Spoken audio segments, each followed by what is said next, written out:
US President Donald Trump on Sunday urged Muslim countries to deny sanctuary to extremists and called for international isolation of Iran, which he accused of fueling sectarian conflict and terror.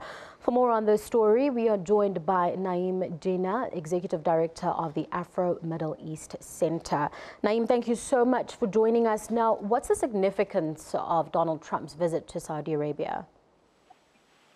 Well, I think the most important significance is the huge deals that have been made to the tune of around close to $350 billion, including $110 billion in weapons that Saudi Arabia is buying from the U.S. That really is the most important part of his visit. The rest is just kind of accessories, if you like. Even his speech, didn't really say anything except that the repeated attacks against Iran, which is very ironic, of course, because he's speaking in Saudi Arabia where they have no elections, where women are not allowed to drive, a day after, 2 days after Iran had free and fair elections. So the real significance of his visit is his trading deals. Speaking of trading, in the bilateral talks with countries, it would seem he was preoccupied with selling arms. Why is this?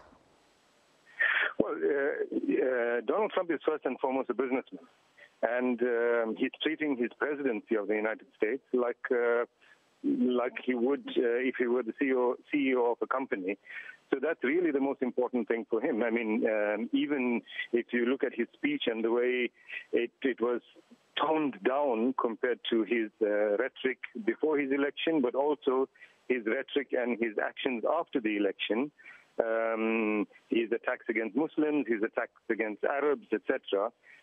He toned the rhetoric down completely for the speech in order to make his hosts happy enough that they would sign on to these deals. It's really for him all about the money. Now, Na'eem, you touched on Iran a little earlier on, and I want us to focus on that a little more, where Trump again stated his position on fighting terror, going as far as saying Iran is supporting terror. What are the implications of this statement? Sorry, I didn't get that. Can you say it again? I was referring to the statement that Donald Trump made about Iran. What are the implications of that?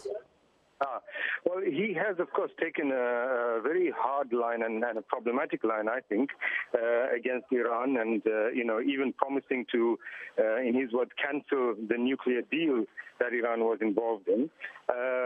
So he's trying to ramp that up, but also considering where he was speaking, of course. He's, again, playing to his hosts. Saudi Arabia has kind of not just a Cold War, but more than a Cold War against Iran at the moment, trying to rally all the Gulf states and other Muslim states against Iran. And so he's essentially, through that speech, saying that he's on board with the Saudi agenda. Now, just finally, Na'eem, he also referred to Egypt's President Abdel Fattah al-Sisi as his friend. Sisi, of course, has faced harsh criticism of his human rights record. Your thoughts on that? Well, if you notice Trump's speech, human rights didn't really feature at all.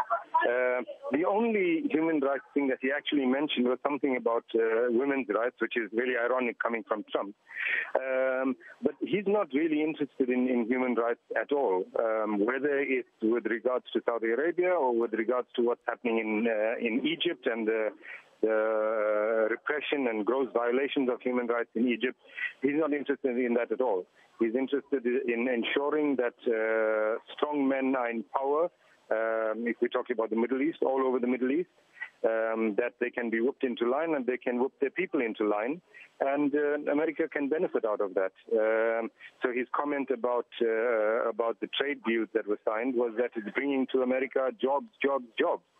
And that's really all he's interested in. Na'eem, we'll have to leave it there. Thank you very much for joining us on SABC News. That was Na'eem Jeenah, Executive Director of the Afro-Middle East Centre.